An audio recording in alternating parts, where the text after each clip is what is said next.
Hey there, guys and dolls. Sarania here. So, I bet most of you have a computerized brother machine like mine,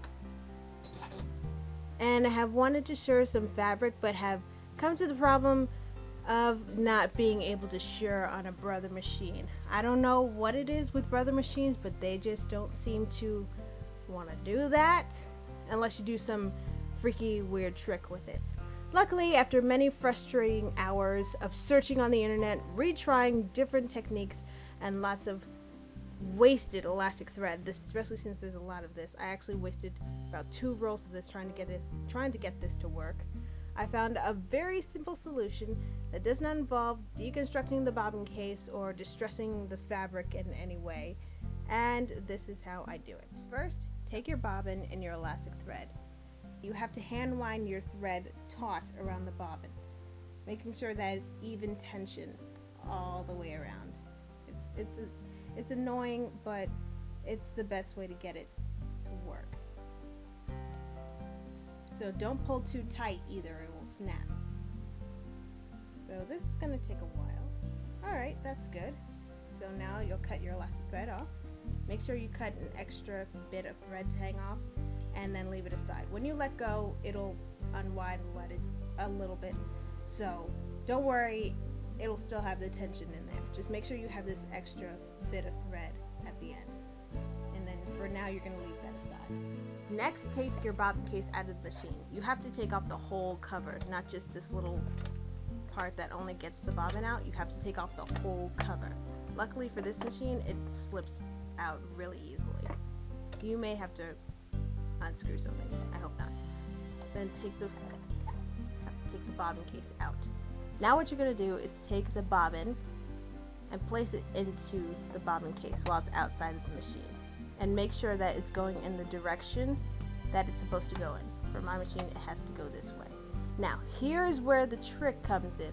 Take that extra bit of thread you had left, and you're going to slip it under the tension adjustment spring. What is that, you're wondering?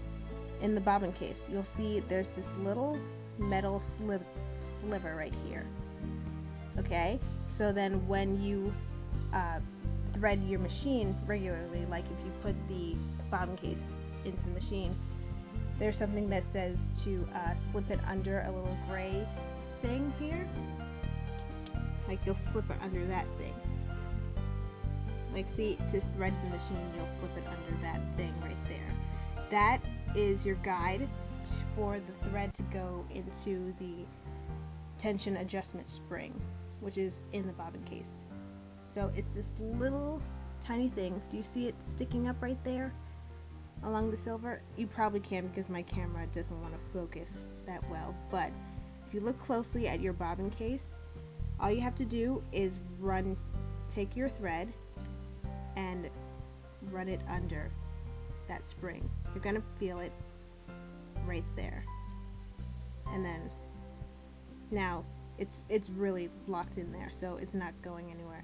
That is what keeps the tension for shirring to happen. So then you have the tension in here, and it's already in the spring so that it won't be missed when you put it into the machine. So after you've taken the bobbin case out, put your elastic thread in, made sure that the thread is running in the direction it's supposed to be going in, and then slip the thread under the tension adjustment spring.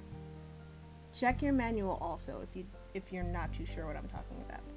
Next, you're going to take the whole thing, the bobbin and the bobbin case, and you're going to place it back into the machine. There you go. Place your bobbin case into the machine. There we go. Got it. And now it's in there. So that extra thread, you're going to put that into the machine as well, because you need that.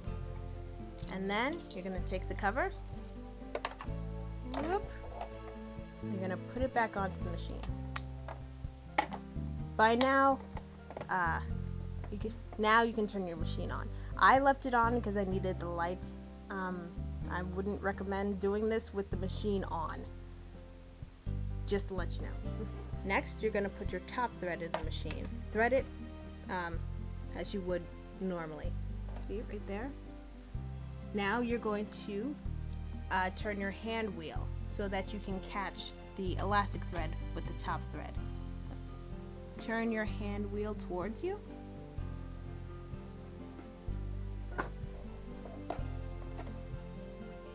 So as you turn your hand wheel towards you, you should be able to pick up the elastic thread.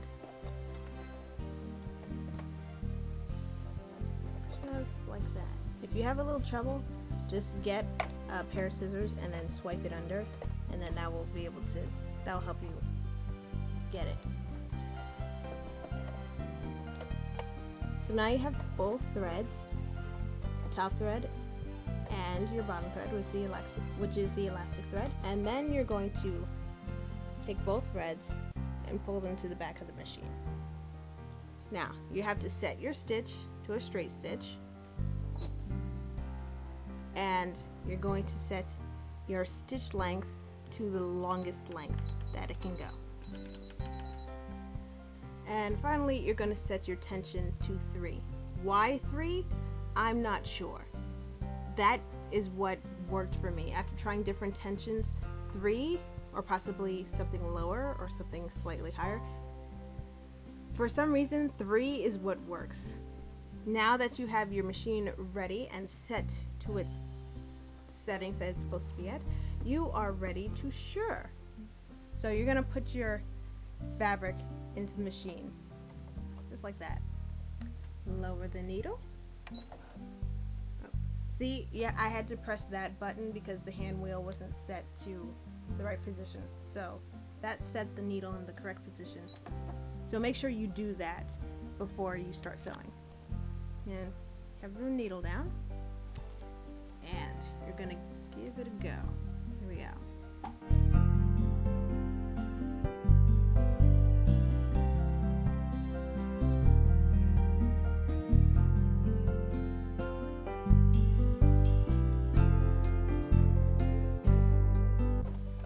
Okay, let's take it out and see if it worked.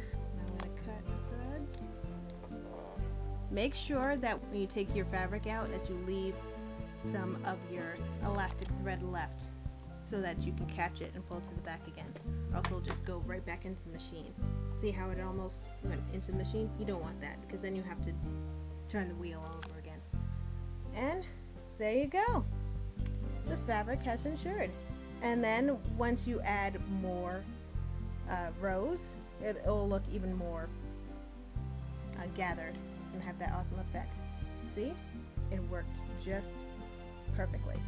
So all of you guys who have a brother machine and who have wanted to shirr for the longest time, I hope now that you can, because this should work for any machine that's like this or any model of this type, because brother machine just doesn't seem to want to shirr fabric for one reason or another. I don't know. They have something against elastic thread, I guess. But now that we found a way to shirr easily without having to manipulate the bobbin case or do any weird things to the fabric like spraying it with water or something, I don't know. Now you can rest easy and shirr to your heart's content. So I hope this works for you.